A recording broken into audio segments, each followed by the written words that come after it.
Okay, so guys, pay attention, because this is something that I'm going to ask you questions too, because it's something that we need to work on ourselves, and it's not something that you could just assume that I'm going to do the work for you and just tell you everything. So you're going to have to kind of a little bit help with this situation. Okay, so here goes. Okay, first of all, it's very interesting that we're starting to do this healing idea in the month of Elul. This is the month right before Rosh Hashanah, and it's a time of introspection. In other words, we need to look at ourselves and say, what did I do the year before? And what am I going to do differently for the next year? And so that is a healing point, but a deeper healing point than we talk about after Passover, when we say that we have to work on our attributes. Here, it's a different type of work. You're working on a deeper level of your attributes to really connect the mind, the body, and the soul. Okay, so we need to make that connection and work with that on a deeper level, not just on a level of emotion. Okay, because a level of emotion is important, but I think we need to dig a little deeper. And that's what the month of Elul is about. Why? Because in Elul, it's the king is in the field. God comes out. He is not, with all his beautiful garments, with the horses, with the carriages. He's there by himself with nothing else. There are no gates to get to him. Everything is open, and we're able to really connect to Hashem in this month, because we are coming up to Rosh Hashanah, and he wants us to do something more for the next year. It's a time of resolution. So let's really get into this. Okay, so here we have the idea of, we said before, there are 10 soul powers. I will show you them in a moment. But in the meantime, what I want to do is I want to show you a quick video. Let's share the screen, which is actually interesting because it has to do with the portion of the week and how it's connected here. So let me go down here. There should be, the video should be over here actually. On not this one, this one, yeah. Okay, so we'll look at this video, and then this is kind of going to give us for these 10 different zones. Okay, I think we need to, I don't know who that is, but please mute yourself because I cannot do it.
Недорого. Красота там можно все.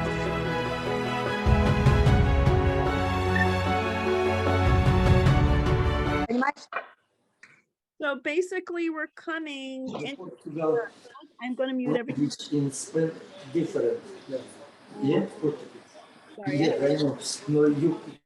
Okay, there we go. Sorry.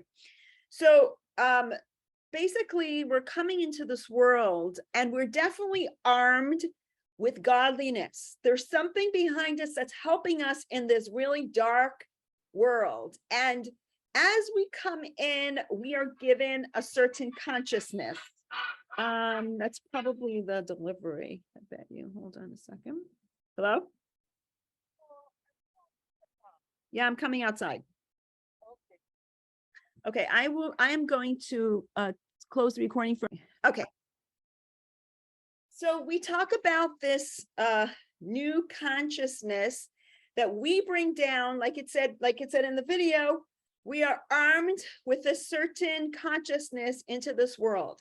But what happens when we come down here, we forget this consciousness and we're faced with all kinds of difficulties in our lives, all kinds of traumas, all kinds of,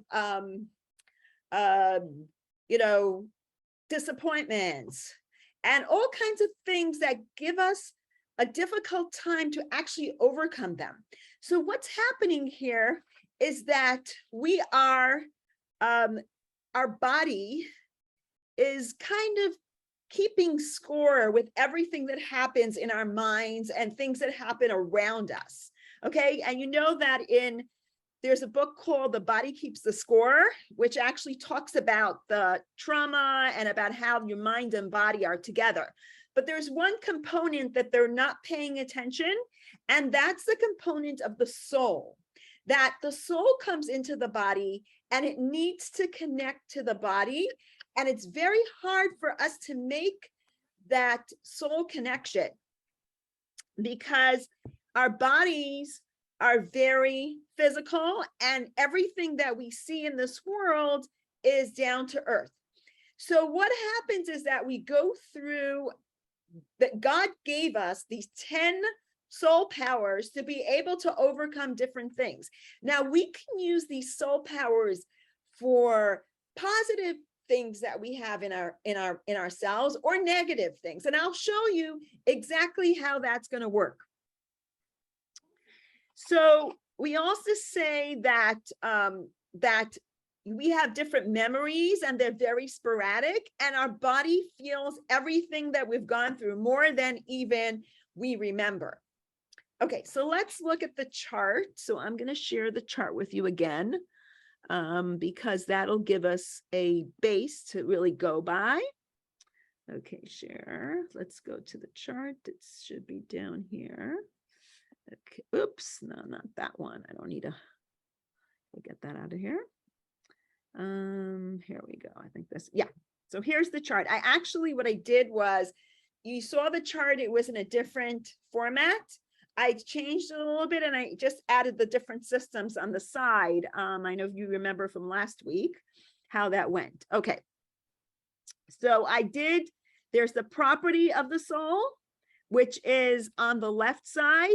There's the power of the soul, like what that part does. And then there's the psychological part of it and in context to health. And then which part of our system can we connect to? So let's go with these very, very slowly because they're very, very interesting. Okay, so we'll start with the Keter. The Keter is a crown which goes on top of our heads. Okay, can anyone you can actually look at the chart and tell me what power of the soul is the Keter? Where is it found?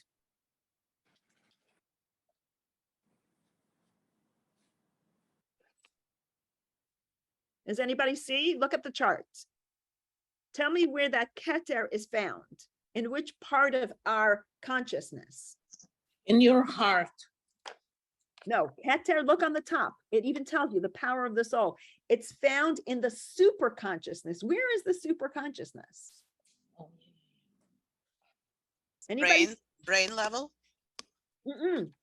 It's even higher than brain level. It's super conscious. So in other words, consciousness is your head, right? You think, you work your mind that way. But when it comes to super conscious, we're talking about something higher than the consciousness itself. Inside, like kind of, no. Not inside, higher, above us. something that we cannot grasp with our physical body. I will give you, think about what things in your life, huh? No. Energy? Okay, energy is not something that you can't grasp, because I think energy is within us and outside of us. So energy is the whole field. The whole field is called energy. Yes, it's a part of energy, but Awareness? you're getting close. You're getting very close. What does awareness mean? How do you define the word awareness? Feeling, I guess, like you feel. See that? You see, now you're going to the feeling. So feeling would be lower, right? Because that's something I feel. But a little higher, I'll give you one example. The first one that I have as an example is when a person has faith. You know everything's going to turn out in a certain way. That is higher than your brain, right? Because you can't grasp faith. You know, when you believe in something, you just know that it's going to be good, right? So belief is higher than consciousness. It's called super consciousness, right? So you believe in God, you believe that something's going to turn out well, right? So it's like the lady, actually Rabbi Twersky told this story. It's very interesting. It's about a lady who came to the synagogue, and she was a Holocaust survivor. And what she did was, she would come every day and she didn't pray. She just came to the synagogue. So Rabbi Twersky asked her, like, why are you coming to the synagogue? If you're not praying, like, what are you coming for? She says, I'm angry at God. Do you think she believed in God then? No. Yeah, she did. Why did she come to the synagogue? She didn't want to pray to God because she was angry at God. So obviously she believed that there's a God, but she's angry at him. So she still believes that there's a God, right? So that's the idea of faith. When a person has faith, it's like higher than I can even grasp. Like I can be angry about my faith, but I'm still in that zone. Like I still can have the faith. It's the idea of, it says that Moses was the faithful shepherd. Like he believed completely in God, and we can see how he acted with the sheep. He was very careful that his sheep wouldn't run away. And if his sheep was like, you know, very young, he would give them a certain kind of grass. If they were too old, he would give them another kind of grass. And that's the way he was able to figure out how the sheep can be. So he was very sensitive to people. So he was the faithful shepherd. He kept his faith going, that he knew that he was gonna be able to get through this. So faith, when you have faith in God and you believe, that's on the level of Keter. So here you see, if you look at it, you can see the inner psychological experience that actually has the word faith on the top, right? So you believe God is that healer, okay? Okay, so let's hold on to that one, because we see that there are three of them, right? We have the idea of faith, we have the idea of pleasure, and we have the idea of will. Pleasure, what is pleasure? Is that super conscious? Can you understand why pleasure is super conscious? What do you have pleasure from? Because you feel it, you cannot describe it, you cannot touch it, you just feel it. Right, it's above your understanding. Mm-hmm. When you have pleasure with what? Give me an example of what things you have pleasure from. From chocolate. Food. Food. That's actually interesting, because that's the lowest pleasure. That is the lowest level of pleasure, is food. Because food is very physical. So it's the physical level. What would be a little higher? What other kind of pleasures can you have? Success of your children. Mm-hmm. Okay, so that's nachas, right? Right? We could have nachas. We have nachas from our children. Good. What other pleasures can you have? Music. Excellent. Music, right? Music is a pleasure. So that's higher even than food, right? Because music is more spiritual pleasure. It's not as much of a physical pleasure for your body. It's a pleasure for your soul, right? When you think about music, you always say that it's the pleasure for the soul, right? Because you kind of feel, wow, it's beautiful. Okay, what else? Creating Art. something. Huh? Art. Art, right? Yeah. Art is a pleasure. Exactly. When you see a beautiful piece of art, you definitely have pleasure from it, right? But you can't describe the pleasure you have from the art, could you? It's hard to bring it into words sometimes. That's You're why in you a high know it. flow Huh?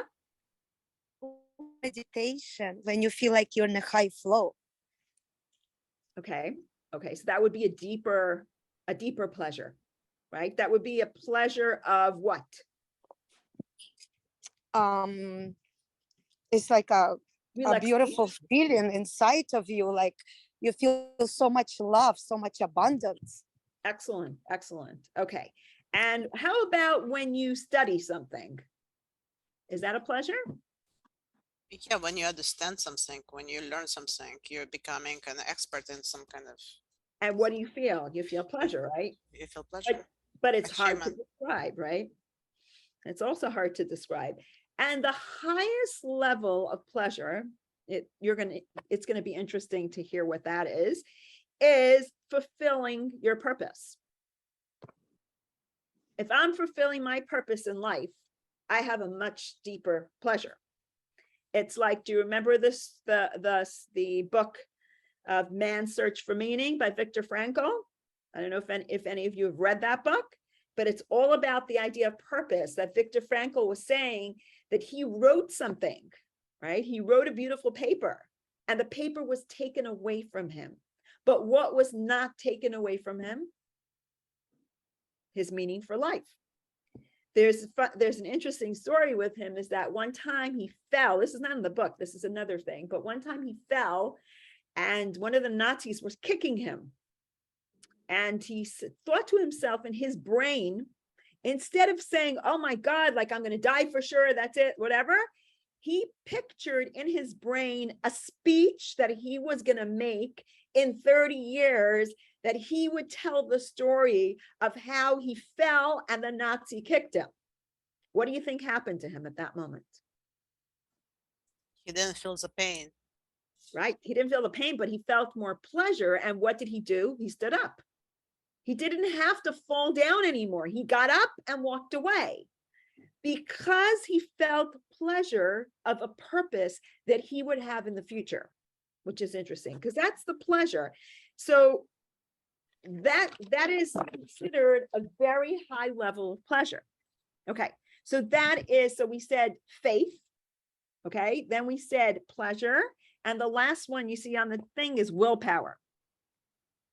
So when a person has a willpower, it's more than he understands. If I want something and I have a will, or if I have a will, let's say to live, it's going to overpower all the things that my mind is thinking. It says, if you try and you succeed, we should believe you. Because if you never give up, you can get through anything.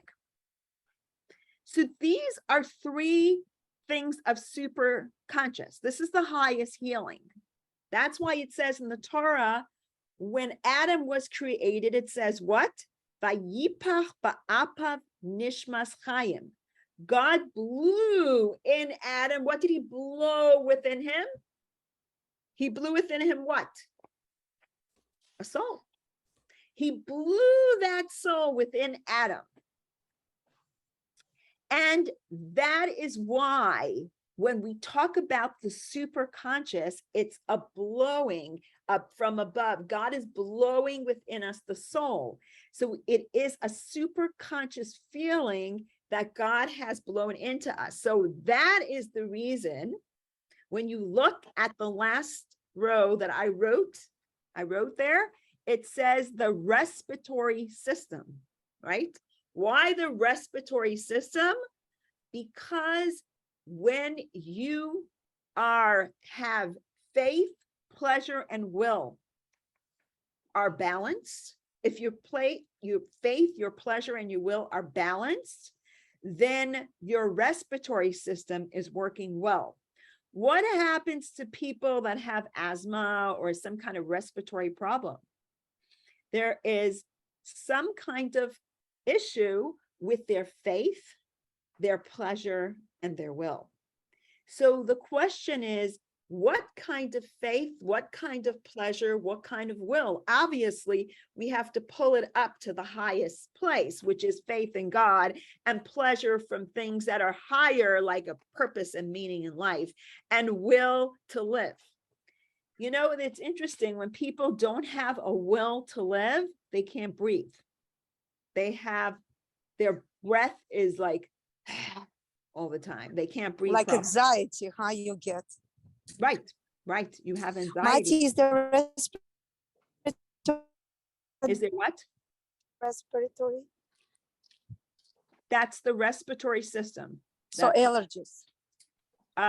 It's not so much allergies as much as asthma, because allergies, yeah, maybe a little bit allergies. Yeah, that could be, because you have to remember that asthma and allergies are much deeper, because you see that it's Okay. very difficult to heal them. Like people try to heal them with food, with different things, and it's like almost impossible to heal. But on a deeper level, if we really want to heal this, we need to connect to our faith, our pleasure, and our will, the super conscious part of us. Interesting point. I still remember talking about this, you know, faith, pleasure, and will. When my son had asthma, the interesting thing is the letter Aleph starts with the word avir, which means ear. And taking that Aleph, I actually, when he couldn't breathe properly, I would tell him to picture the Aleph and do a meditation by swallowing the Aleph, breathing it in, breathing it out, breathing it in, breathing it out. And that way he was able to heal himself of whatever asthma he had. His asthma actually disappeared after a couple of days of doing that thing in the middle of the night. I mean, I would get up in the middle of the night and just sit with him and say, okay, breathe this Aleph in. Because you have to remember that the letters of the alphabet were the letters that the world was created with. And so when we take certain letters connect to certain things. And when we talk about the Aleph, it has to do with respiratory stuff, because the Aleph is the Alufe Shel Olam. He is the head of the world, which is God. Okay. And if you know that the word Aleph, if we switch it around, it becomes Pele. And Pele means a miracle. So when you take the Aleph and you switch its permutation, I guess you can say, you have the Pele, the word for wondrous miracles.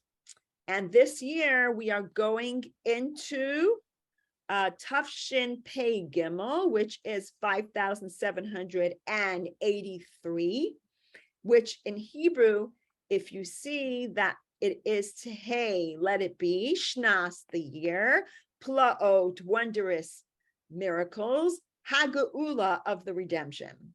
So if we see that the Aleph can be changed, and we also can take that same Aleph and we can look at it in two different ways. We can say the Aleph is Gola. Gola, without the Aleph, it's Gola, which means exile.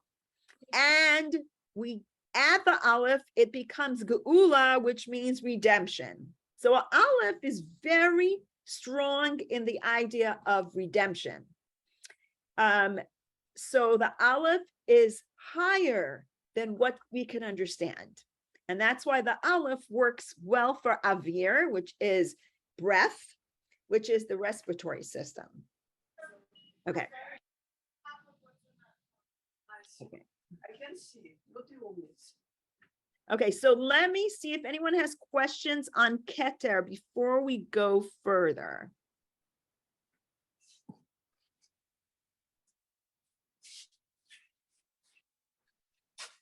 Okay, if you don't, we can continue because I was going to go through a little bit of the idea that there's a positive will and a negative will, a positive desire and a negative desire, and we actually have that choice. You can either say, I want to study, I want to believe in God, or you can say, I'm not interested in doing anything.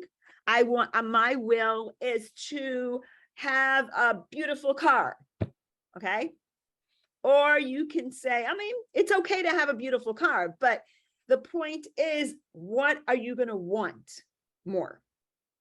Okay, am I going to want to listen to nice, soothing music, or am I going to listen to heavy metal? You know, you have the choice. That's your choice. And all those choices help you through your life. So my question is to you is, if every person has a purpose, could we avoid our purpose? Could we avoid our purpose? Could we not get to our purpose in life? Could a person not get to their purpose in life? Of course, people can. No, in other words, people always get to their purpose. Doesn't matter what happens. God will show you your purpose. It may happen now, it may happen in 5 years, but you're always going to get to your purpose in life because everything is hashgacha pratis. Everything that happens is from God, right? So we know that whatever happened in the past happened already. It's all from God. What I'm going to decide to do now is my choice. Okay. So whatever happened already. So God knows that you're going to choose your purpose sooner or later. Even if you have a hard time with it, he's going to push you this way. He's going to push you that way. He's going to try it another way to make sure that you get to your purpose.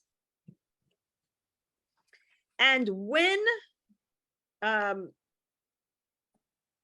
the redemption does come, then the spiritual pleasures will be greater than the physical pleasures. So now in this world, we have a lot of physical pleasures, but when Mashiach comes, we will see that the spiritual pleasures are just as important, and we will not really desire as much physical pleasure as before.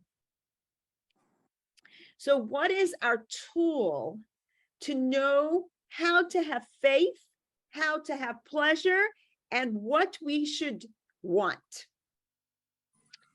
Anybody?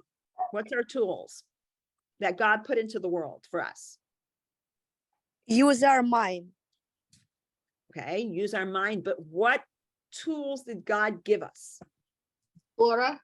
Torah, very good. He gave us the Torah, he gave us the mitzvot, and for non-Jews, he gave the 7 mitzvot, Noachite laws, right? So the question is, every single person has a block that they have to work on. You know, sometimes we don't want certain pleasures and we just have no will. So we need to learn how to reframe. And how do we help our superconscious? How do we help our faith and pleasure and will that it remains balanced? We have to keep practicing good things, good deeds, helping other people. Doing good things will give us a stronger faith, pleasure, and will in all the things that have to be in the positive. Okay, like the story of a girl that I worked with at one point, and she was very, very sick, and she had no pleasure or will to live at all. And she was like, it didn't make any sense because she didn't have a fever, but she was very weak and very sick, and she couldn't do anything. Obviously, she was in a hole. So all I said to her was, every night before you go to sleep, think of all the pleasurable things that happened to you that day. And at the beginning, she couldn't think of anything. And she finally told me, oh yeah, okay, my dog. I'm like, okay, so you have pleasure from your dog. So write that down. And I said, and the next day, look around and see what things you could have pleasure from. And finally, she did it every day. And little by little, she got better and better and better. Because if we don't have the right pleasures and we don't have faith and we don't have the willpower to go on, then we're stuck in a very bad situation. And especially, as it says here, it's the respiratory system that is actually affected the most. So we need to just keep practicing. So that is on the super conscious level, which is the level that's more difficult for us to deal with. Let's go down a little bit into our lives, into our minds, okay? We'll start with Chachma. What is Chachma? Right here, it says wisdom, right? And it's basically insight. So insight, like creativity, okay? That is Chachma. That's a little spark of something that we get. Sometimes you have more Chachma early in the morning, right? All of a sudden, whoop, I had an idea. That's Chachma. Because you know what the problem is? That sometimes our ego is in the way of our Chachma. We will not get any kind of insight or any creativity if we have the ego in the way. And guess what? What's in the way? What part of our ego is in the way? It's all those toxic beliefs. And if you have a toxic belief, you will not be creative. You won't have any insight in your life. Okay, what are some toxic beliefs? Who can tell me what are toxic beliefs? Give me examples. Believe that If you I think do it. if you think about yourself, like, I Yeah. cannot learn different languages. Right. Is that That's considered toxic beliefs? Yes. I cannot learn a different language. That's a toxic belief. Why is that a toxic belief? Because if Because you put limitation. right, you put a limitation on yourself. Right. So if you say, I cannot learn a new language, what happens to your chachma? You'll never get even one word of the new language. There's nothing coming into your brain at all because you already decided that you cannot learn a new language. Anybody else have a toxic belief?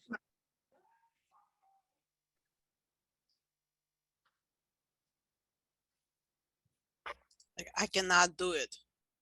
I can't do it. Right. I can't do it. There's no way I can do it.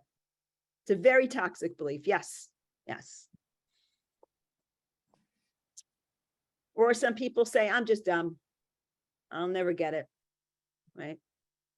Or I'm not good enough. I'm not smart enough. I'm not worth enough. I'm not worthy. Right. I'm not worthy enough. Exactly. Yeah. And these are all the toxic beliefs that we have automatically, even before we start anything. And this is kind of like a blockage for us to draw anything down to ourselves. Usually your creativity gets lost and then you just give up. So this is what Chachma is. Chachma is selflessness. It draws down the healing power to yourself. But when you have the toxic belief, then it blocks all this out. And what is the system that when you have a problem with insight or creativity, what is that? What is it blocking? It's blocking the bone marrow. Why the bone marrow? What is the bone marrow? What's the function of the bone marrow? To produce red blood cells. Exactly. Red blood cells, white blood cells, platelets. It produces all the blood in our bodies. So that's the insight. You know, when you get an idea, it's just the spark of the idea. And then what happens afterwards? The blood will take over, right? It will go down to the blood. because this is just the beginning of the producing. So that is why it's the bone marrow. So people that have all these toxic beliefs will have a hard time with producing the red blood cells or white blood cells or platelets. You know, many people have different problems with all these different kinds of blood, not the blood itself, but the production of the blood. So it's the insight into the blood. So that just makes it's a blockage, and it's a piece of us that's, you know, partially lost. So then when we go down, after we get from Chachma, we go down to Bina, which is that analysis. So it's understanding. It says, Vayiven ha'isha, that God built the woman. What does it mean to build? You add more things to it, right? And it says, Bina Yisera Nitna Leisha. A woman got a special Bina. She can analyze very well. So what would be, if when you talk about analyzing, and we started with the Chachma, which is the toxic belief, what happens to analyze that toxic belief? What do we create?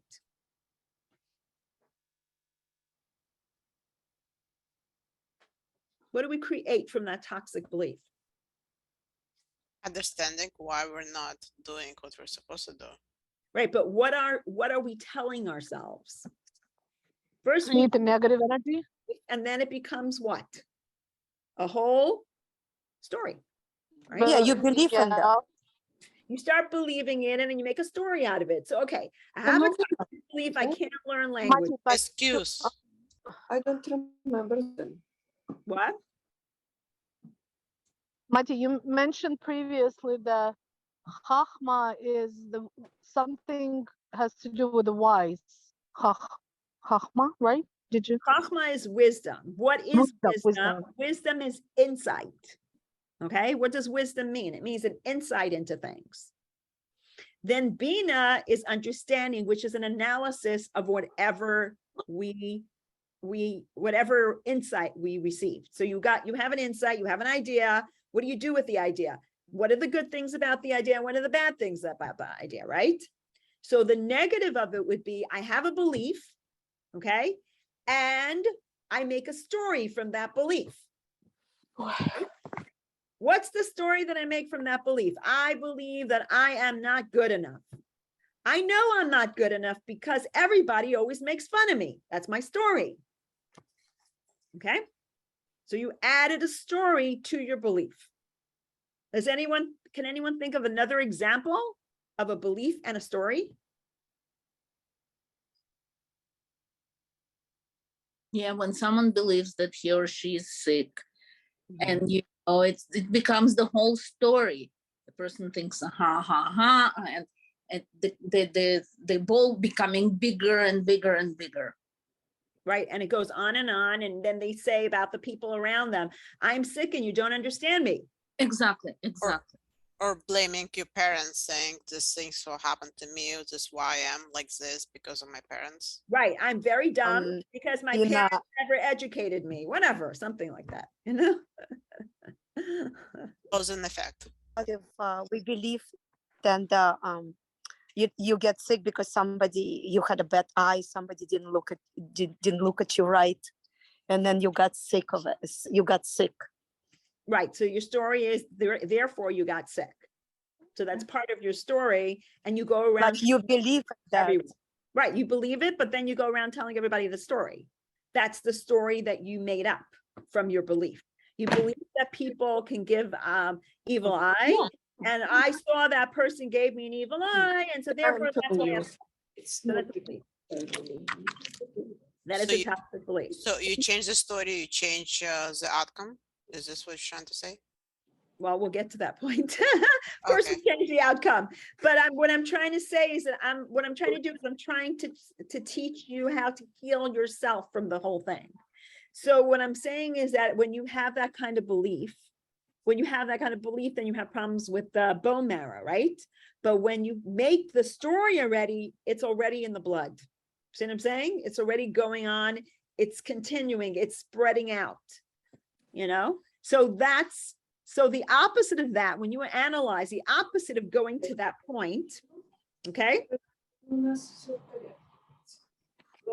opposite of going to that point, if we don't tell those stories, we can keep joy going on, right? If we don't go into those storytelling, we'll be happy in our lives.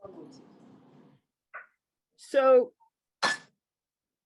the blood reaches all parts of the body. So the story is getting feet, okay? And so Bina is an analysis. So the positive of analysis would be a person who's very organized, a person who's very studious. Those are the positive things that we have with Bina. Instead of telling you the stories, you know, put it into another place, you know, get those stories out and start looking at yourself positively. And then you would have a positive Bina, and so that you'll be balanced properly. Okay, so that is Bina. Okay, so now let's go down to Da'at. Okay, Da'at is knowledge, and knowledge, or you can say concentration or unification. So what does it mean? For Adam Yoda as Chava, Adam knew Chava. What does it mean? She knew Chava. She connected to Chava. I mean, I said she, huh? He connected to Chava. Because it says also, Umala haaretz deis Hashem, when Mashiach comes, we'll all know the knowledge of God will be everywhere. And this is the idea. Knowledge is connection. So we need to connect with the positive stories of our life, not to connect with the negative. So knowledge is connecting to the reality. And that's why it has to do, because once you get to that point and you don't make that connection to the real life, then what happens? Then you have a problem with the nerves, the nervous system.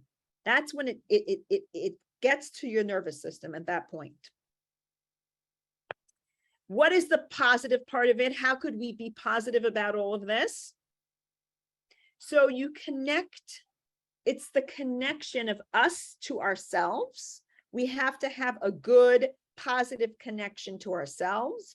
We have to have a good, positive connection to other people and to God. All of those three connections are very, very important. That is the idea of unification. Unify us and God, and us and others. And that's why when we talk about Da'at, we also talk about when people are little, remember the attachment theory. You know how they talk about how you were attached to your mother, if you were attached in a healthy attachment or a nervous attachment, or or many different types of attachment. But this is important. When we talk about Das, we're talking about attachment, unification. And the attachment actually affects your nervous system. So if you're attached in a proper way, your nerves are calmer. If your attachments are in a negative way, your nervous system is just all over the place. Okay, so that is to know God. The healer is to become healed. Okay, so knowing, the idea of knowledge. And remember what we talked about. We said that Chachma is when you want to build a building. Bina is I decided I want 10 rooms in the building. That is when I already decide I need a living room, a bedroom, and a bathroom, and a kitchen. So that is my understanding to reality. Like, what is real? I need the living room, right? I need to live in the house, so I need a living room. I need a bedroom because I need to sleep. I need a kitchen because I need to eat. So that's the idea of Da. Da is attachment to reality. So that's what it is. If we have the attachment to reality, we are okay with our nervous system. When we disattach from reality and we only talk about our toxic beliefs and our stories, then we detach from reality. There's no reality anymore. It's just a made up story. It's not real, right? So that's all. These three are all in the mind, right? These are all cognitive thinking. Okay, the three is thinking. Now, Do we understand those three so far? Because I want to go on to the emotions. Go ahead. Are you all with me? I have a question. This is Sure. Natasha. We used to see that as the facts, right? You said that the reality. And you say that it's Connection, not reality, connection to reality. I gave you example of the house that you build. And in order to understand what kind of a house you want to build, you want to connect it to reality. What is connection to reality? I need a bedroom. I need a kitchen. I need a living room. That would be the way you think to be able to connect, to attach. But where the nervous system come from in this case? The nervous system is if we do not have, nervous system is dot. It's all about connections, right? Because nerve endings are the connections that connect to your whole body, right? And so if it's balanced, then your nervous system is calm and all the connections are okay. But if you are disconnected from reality, you've already told yourself, you have a toxic belief and you've told yourself lots of stories. And what happens? You're detached from reality. And so therefore you're a bundle of nerves. You have a lot of anxiety. But in cases that house that you mentioned, if you, let's say you don't have bedroom, bathroom, and so on, but you're not Das. You don't have Das. That means that you're not interested in Das. I've seen a lot of people who are up in the sky and analyze everything and can't come down to reality. But remember, we were talking about the tzaddik who left and went into the some kind of area where nobody was there and stayed there for 1 year with no connection to house or people or whatever, and that his nervous system was in a very good, positive. I mean, when he returned, he was his nervous system was okay, good. Okay, because he's a tzaddik, so we're not talking about a tzaddik. We're talking well, about but okay, not tzaddik. Okay, so again, is that what God wants from us in this world? To go in a little corner somewhere and you huppets. And the tzaddik didn't tell himself stories either, right? Yes, but I'm trying to see the connection. He didn't tell him stories. He had a connection to who? Not a connection to people, but he had a connection to who? To Hashem. And he had a connection to himself. Right. So But I'm trying to see the connection. Part of his connections were there. Not the connection with people he was missing, but he did have a strong connection to God, and he had a very strong connection to himself, right? So there's still a connection there. Even though he was far away from people, he still had connection. Mattie, I just wanted to ask you a question, just to understand. Sure. In order to have a healthy nerve system, doesn't mean you have to stay in the present time, connected to yourself. That's the first step. Right. Connected to yourself, connected to other people, and right, connected to Hashem. But stay in the present time. If you have toxic beliefs and you're telling yourself stories, what happens after that? You disconnect from yourself, you disconnect from reality, you disconnect from God. Okay, so all the stories is like illusion. Right, it's an illusion, and it's not reality anymore because you're not coming down to reality. You are telling yourself all kinds of things for you not to be connected to the real world.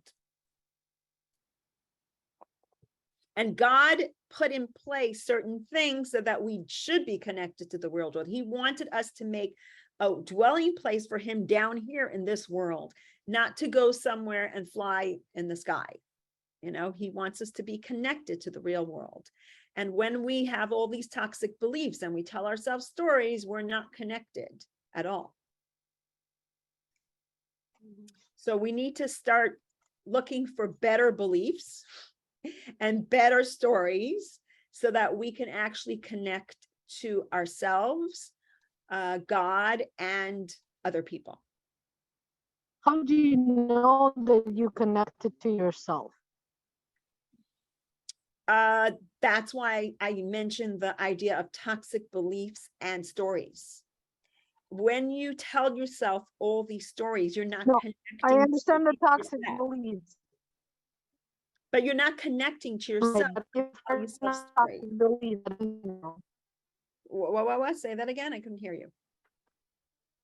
If we're not talking about just toxic beliefs, so only toxic beliefs, That would be, no, I'm giving an example of unbalanced people. People that tell themselves stories are unbalanced because they're not in reality. Because the reality is different. So we need to find the reality within ourselves, understand ourselves, and know where we're going and what our purpose is in life and what we are doing. And not have, we'll continue because we'll talk also about fears, because that's also an issue when we go to the emotions. This is just the cognitive part, which basically means what we tell ourselves. We can tell ourselves good beliefs, or we can tell ourselves stuff that hurt us. You know, if you want something, when you put yourself in a belief that you're not good enough, and then you tell yourself a story that other people around me think I'm not good enough because this is their action. They did this and they did that, and that proves that I'm not good enough. You're not sitting with yourself. You're just, you're in a different world. You need to be able to sit with yourself. You need to be able to work with yourself. You need to be more joyous and happy and know that everything that happens is for the good. And if you don't have all those positive beliefs, then the negative beliefs creep in and you can't go on with life with a negative belief, because afterwards you get into the emotions, then you're hurting yourself at that point. Mattie, I know meditation is one of the things you can sit and connect it to yourself, but Right. Is it any more exercise we can integrate and practice to our life, which help us to push away and look at it as an illusion when we're talking about stories and negative beliefs? You need to write down the toxic belief, and next to that toxic belief, write down a belief that you would rather have. So let's say I believe that I am not good enough. You would put on the other column, on the other side, you would put down, I believe I am good enough, and put 3 reasons that you believe that you're good enough. And then I would continue doing this every single day, adding 3 more reasons that I feel I'm good enough. See what I'm saying? And that is a very good exercise to do with your brain, because we're now talking about the cognitive. Okay, this is the brain, the ideas. What you were talking about is more emotional, and we'll get to the emotion soon. I don't know if we'll be able to get to it today because it's already 7:30.